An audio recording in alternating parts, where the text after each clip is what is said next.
Hi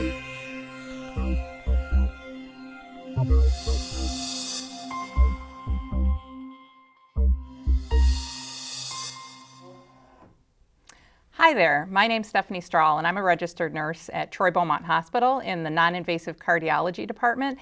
And today we'd like to have a little talk with you about heart attacks, what you should know about what happens before, during, and after a heart attack. So we're going to start out with some facts today.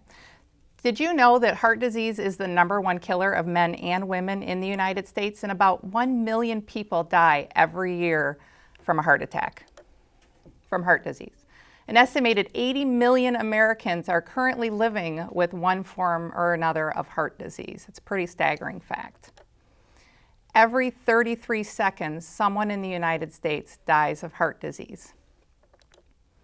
More people die of heart disease than all forms of cancer combined, which people are generally very surprised about because 1 out of 33 people die of cancer, but 1 out of 3 people die of heart disease. So it's something that we really need to take care of, because by the year 2020, heart disease is going to be the leading killer of people in the entire world.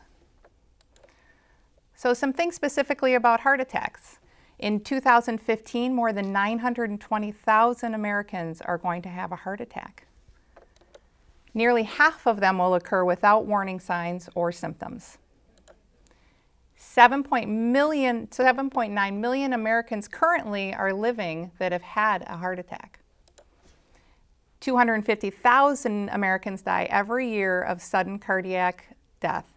That's 680 people every day. So if you don't know what sudden cardiac death is, it used to be called cardiac arrest.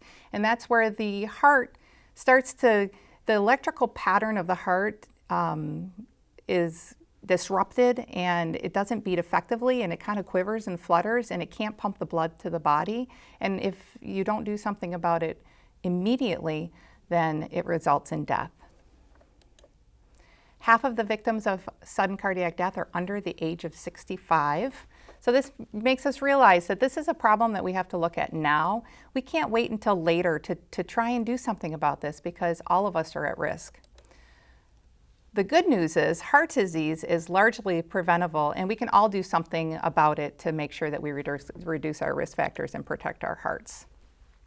So a little bit of background about what heart disease is, which is something that can lead to heart attacks. It encompasses a wide variety of diseases. It's anything that affects the heart and the blood vessels, which includes coronary artery disease, which is when you have the narrowing of the vessels and the reduced blood flow to the heart. Peripheral vascular disease, very similar to coronary artery disease, but it affects the arms and the legs, so the peripheral vasculature of the body. Atherosclerosis, which is the hardening of the arteries, and the narrowing, which is what leads to cardiovascular disease. And angina, which is when you have a lack of blood flow to the heart and you have chest pain because the heart is not getting as much oxygen as it needs. Myocardial infarction is the fancy term used for a heart attack. Aneurysm, which is when you have a weakening of the artery walls and it can bulge and eventually rupture. And then cerebrovascular disease, which is any kind of disease that affects the circulation of the brain, and stroke, which is when it's like a heart attack of the brain where you have a reduced blood flow to the brain. With atherosclerosis, which is what leads to cardiovascular disease, you can see here we have a cross-section of the artery wall where it's nice and clear and the blood can flow through it very easily. When you have atherosclerosis, you have a buildup of fat and other substances and cholesterol, and it adheres to the wall. And you can see here how it's very greatly reduced the amount of blood that's flowing through. So what happens to this is it reduces the amount of blood that flows to the heart, and the heart isn't able to get the nutrients that it needs because you have this buildup of the plaque, and a piece of plaque can break off, and it develops a blood clot here in the artery, and you see this blood isn't able to flow through. So if the oxygen and the nutrients aren't able to flow, you see down here the different color, it's the cells die. And once you have that cell death in the heart, you can't get that back. So it's really important that we get you to interventions as soon as possible when you have any kind of a cardiac event. So some of the symptoms of a heart attack. Really important to know that everybody's very different when they have symptoms for a heart attack. So if you have that little voice telling you that something's not right, I always say to go and get checked out, because it's impossible to know what's going on until you seek medical help. So pressure, squeezing, fullness. I have a lot of people that have had heart attacks and they say, well, it wasn't really a pain, it was a discomfort. But anything that's out of your normal pattern that feels uncomfortable to you in your chest is something worth looking into. Usually lasts more than a few minutes, goes away, come back. Everybody's a little different.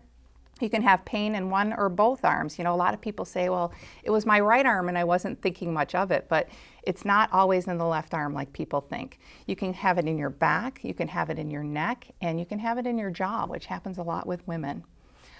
Shortness of breath can happen. Indigestion, a lot of times people aren't sure if it's reflux or if it's chest pain, so it's kind of hard to figure out the difference. So just to get checked out. Profuse sweating, you break out in a cold sweat. Nausea, sometimes you can have vomiting. Lightheadedness and fainting are some things that happen. And overwhelming fatigue, very, very common, especially in women. Women present very differently with heart attack symptoms, so it's really important to get checked out when you have any of these symptoms. So to survive a heart attack, it's really important that we get you to intervention as quickly as possible so we can reverse that process of having cell death in the heart. So know the warning signs that we just talked about. Do not drive yourself to the hospital if you're having symptoms of a heart attack. A lot of people think, well, I can get to the hospital sooner than waiting for EMS to come and pick me up. But one of the things that they don't realize is that EMS has medications, everything necessary. They can do an EKG on you right away, find out what's going on, and they can keep you safe while driving to the hospital, because you could be driving and then you could have sudden cardiac arrest during your heart attack. And then you not only put yourself at risk, but then you put others at risk. So really just take some time, call 911, relax, let them get there and take care of things. Take nice, slow, deep breaths while you wait for them to arrive, and they're going to know what to do. Most importantly, don't be embarrassed if you go to the hospital and you find out that it's a false alarm. It's so important that you get treatment. So never ever worry about that. That's what we're at the hospital to do, and we always want you to come in and err on the side of safety. So some of the interventions that you will see for heart attacks, there's a few different things that they can do. So electricity would be defibrillation. So if you had an event with your heart, that your heart stopped with your heart attack, which can happen, then it's that electrical pattern is disrupted. They apply electricity to see if they can get that chaos out of there and get everything back to the normal functioning of the heart, which is ideal. Cardiac catheterization is very common, and that's the only way to find out if there's truly a blockage in the heart. That's when they go in through the radial artery in your arm, in your wrist, or they go in through your groin. And they put a catheter up in there and they inject you with a dye, and it can see where the blood is flowing through the heart. So if you have a blockage, it can tell where the blockage is and then see what kind of intervention needs to happen. So if the blockage is something simple that they can correct by just putting in a stent, what they're going to do is this picture right here. They have the catheter goes in, then they put this mesh stent over the top of it, inflate a balloon, and that's going to compress the plaque into the sidewalls of the artery, and that's going to open up that vessel and get that blood flowing to the heart. Then they deflate the balloon, and then they remove the catheter, and then you have an artery that is now fully functioning.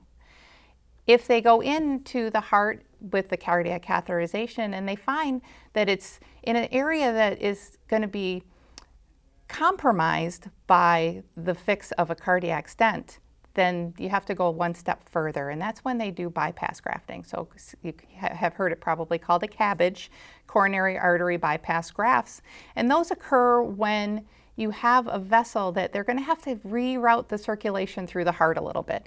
And you can see in this picture right here, the the circulation is rerouted so that you can avoid those areas that are blocked, and they only do that if that's necessary. Medication therapy, you can expect to get aspirin, beta blockers, metoprolol, Lopressor, Toprol. There's a lot of different ones that they give. Plavix, which helps to keep those vessels open. And then sometimes they use some other medications depending on your situation. So let's talk a little bit about what can we do to make sure that people have a reduced risk of having a heart attack. So there's some things that are controllable and uncontrollable. So just so that you're aware of the uncontrollable factors, I have them listed here. Can't do anything about your family history or your age, your race. Women that have had preeclampsia during pregnancy, they're not sure why it's a risk factor, but that it improves or increases your risk. So these are things that you can't do anything about, but the important thing to remember about heart disease and heart attacks is that just because you have any of the uncontrollable, there's so many other things that you can change that you might not have these things, these uncontrollable factors express themselves. So controllable factors are smoking. You can definitely get help with that. Beaumont has a nice program that's wonderful, smoking cessation program. There's lots of places you can do that. Pre-diabetes or diabetes, it can be reversible with diet and exercise. High blood pressure, you got to make sure you get checked early and often because that's a silent killer. High cholesterol, another thing that you can get checked often. Overweight and obesity, great risk factor for heart disease. Physical inactivity, which is very prevalent in our society that we really need to work on. And high levels of stress. And that's not just having stress, it's just in how you deal with your stress that's really important. Because we all have stress, you know. So I want you to get your fingers available. We got to figure out what your risk factors are. So for every question that you answer yes to, I want you to give yourself a point. Do you smoke? Is your blood pressure greater than 140/90, or have you been told by your doctor that you have high blood pressure? Has your doctor told you that your cholesterol level is over 200 or higher, or is your LDL, which is your low density lipoproteins, those are the lousy ones, is it greater than 120, or your high density lipoproteins, those are the happy ones, is that less than 40? Has your father or brother had a heart attack before the age of 55, or your mother or sister before the age of 65? Do you have diabetes or fasting blood sugar of greater than 126, or do you need medicine to control your blood sugar? Are you over the age of 55? Do you have a body mass index, BMI, score of 25 or greater? If you're not sure of the answer to this one's super easy. Just type in on your internet browser BMI calculator and you can find that out really quickly. Most days of the week, do you get less than 30 minutes of physical activity? And has your doctor ever diagnosed you with angina, which is the chest pains we talked about, or have you ever had a heart attack? All right, you got your number? Now we're going to see what this means. So we call this the multiplier effect. One risk factor doubles your risk of heart disease. 2 risk factors quadruples this risk. And 3 or more risk factors can increase your risk more than 10-fold. So it's kind of sobering, isn't it? But the really important thing, which is the message behind all of this, is by just doing 4 things, eating right, being physically active, not smoking, and maintaining a healthy weight, you can reduce your risk of heart disease by as much as 82%. So even if you're older, even if you have a strong family history, you can still reduce all of your risk factors by doing these healthy behaviors. So I hope that's some good news. So what can you expect after you have a heart attack? People feel a very wide range of emotions, and you can't know what to expect until you're in that situation. People are angry, they can be resentful, they can be fearful. Usually lasts 2 to 6 months afterwards because it's a huge life change and it's very frightening. Family members can feel exactly the same way. So it's really important that everybody is supported in talking about how they feel and making sure that they have strong family and friend support. Depression is very normal. In cardiac rehab, we do a screening for after people have cardiac events because it's so common for people to have depression. So we want to make sure that they get the help that they need to get through it. Some people can continue to have some chest pain. Generally, it's light and it goes away. It can be after stressful situations, a heavy meal, a little bit of too much exertion. So these things can be very normal. So you really want to talk to your physician, make sure you feel comfortable with any kind of symptoms that you may continue to have. Most people go back to work within 2 weeks to several months after they have a heart attack or cardiac event, depending on the severity. So if you have a stent, generally you're going to be able to go back to work a little earlier because it's minimally invasive. But if you have bypass, and you have to let your wound heal and give yourself time to rest and let everything heal. That's going to take a little bit longer. Most people have concerns about sexual activity after a heart attack. Of course, it's very common, but it's really important, especially for your mental and psychosocial well-being, to continue with this activity, because it helps you to feel good. So make sure you talk to your doctor about that as well, so that you feel comfortable. All right, so rest is very important after you have a heart attack, but it's also really important for you to participate in recreational activities and make it a part of your daily life, because we talked about one of the risk factors is 30 or more minutes of exercise daily, which doesn't take very long to do. If you can break it up 10 minutes at a time, walk 5 minutes away from your house and then 5 minutes home. That's going to help you to get started.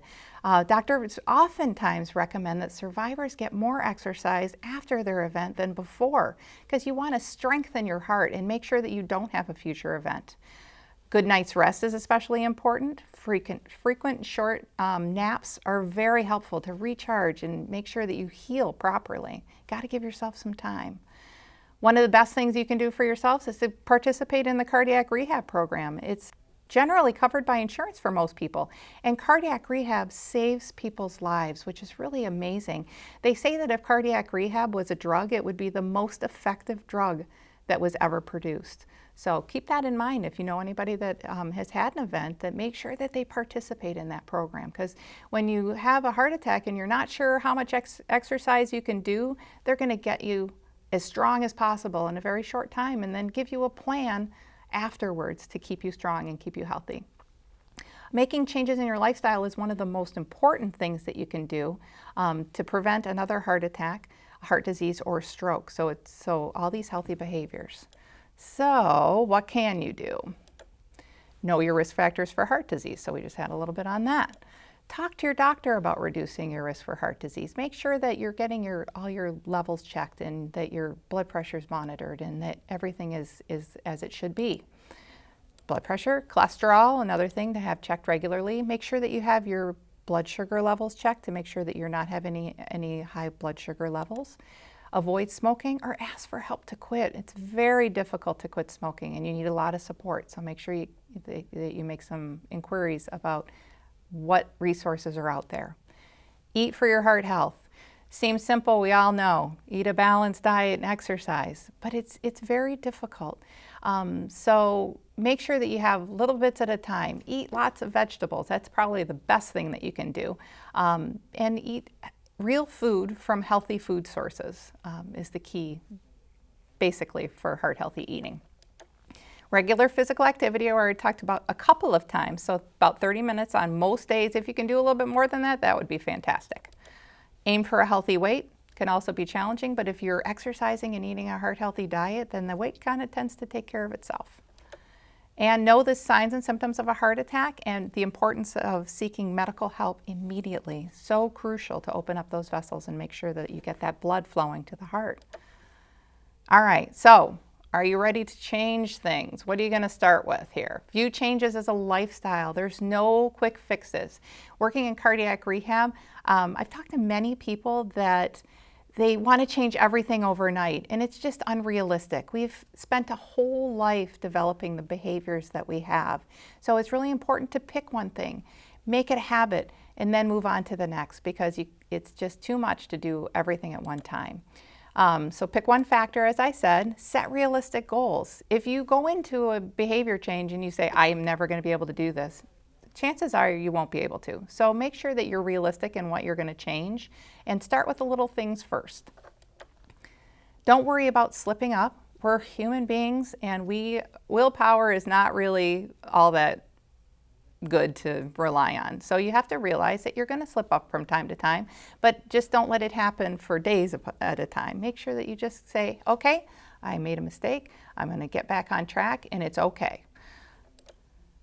Be your own advocate. So ask lots of questions and seek information and be informed, because that's really what it's all about. If we know what we need to know when we start working on these behaviors, a lot of these issues can be avoided. So it's really important for us to be knowledgeable, and it's up to you to start today. So let's all live with a healthy heart and make it as strong as possible. And thank you for your time.